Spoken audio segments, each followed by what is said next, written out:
Ang mabuting balita ng Panginoon ayon kay San Mateo.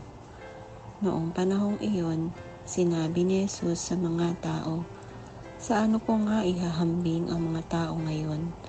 Katulad sila ng mga batang nakaupo sa plaza at sumisigaw sa kanilang mga kalaro.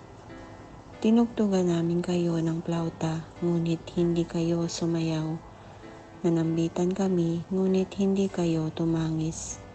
Sapagkat naparito si Juan na nag-aayuno at di umiinom ng alak, at sinasabi nila, inaalihan siya ng demonyo. Naparito rin ang anak ng tao na kumakain at umiinom, at sinasabi naman nila, masdan ninyo ang taong ito, matakaw at naglalasing, kaibigan ng mga publikano at mga makasalanan. Gayunman ang karunungan ng Diyos ay napatutunayang tama sa pamamagitan ng kanyang mga gawa."